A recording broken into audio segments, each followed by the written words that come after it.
20th April 1946. Abhayam sarva bhutebhyah. Compassion towards all.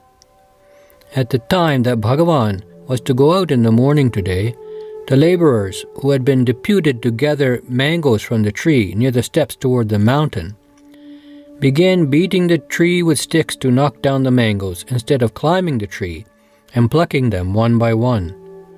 In the course of the beating, the mango leaves also were falling down in heaps.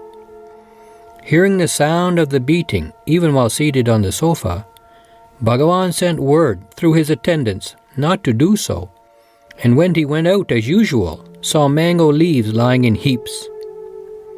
Unable to bear the cruel sight, he began saying in a harsh tone to the laborers, "Enough of this, now go. When you are to gather the fruit, do you have to beat the tree so that the leaves fall off? In return for giving us fruit, is the tree to be beaten with sticks? Who gave you this work? Instead of beating the tree, you might as well cut it to the roots. You need not gather the fruit. Go away." Bhagavan's voice, which was like thunder, reverberated in the ears of all who were there and made them tremble with fear. The bamboos that were held aloft were brought down and placed on the ground. The laborers stood with folded hands like statues. They had no words to speak.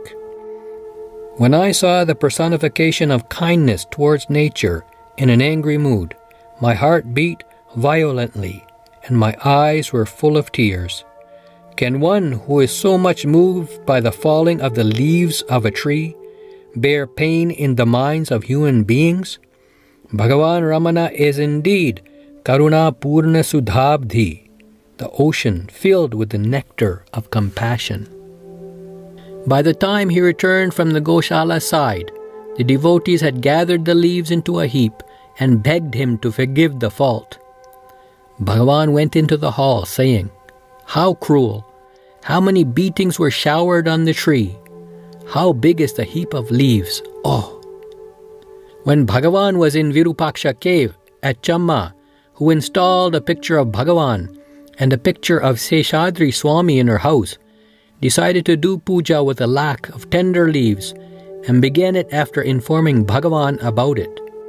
By the time she had finished the puja with 50,000 leaves, summer had set in, and she could not gather any more leaves, even though she wandered all over the mountain. She got tired and went to Bhagavan to ventilate her grievances. Bhagavan said, "If you cannot get the leaves, why not pinch yourself and do puja?" She said, "Oh, but that will be painful." Bhagavan said, "If it pains you to pinch your body, is it not painful to the tree when you cut its leaves?" She turned pale and asked, "Why did you not tell me earlier, Swami?" He replied, "When you know that pinching the body is painful, why did you not know that the tree will be equally pained if you rob it of its leaves? Do I have to tell you that?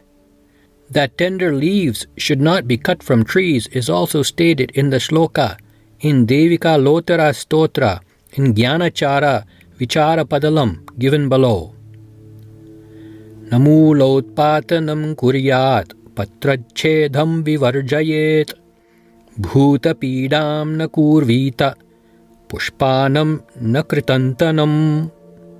Roots should not be pulled out, leaves should not be pinched, living beings should not be harmed, flowers should not be plucked.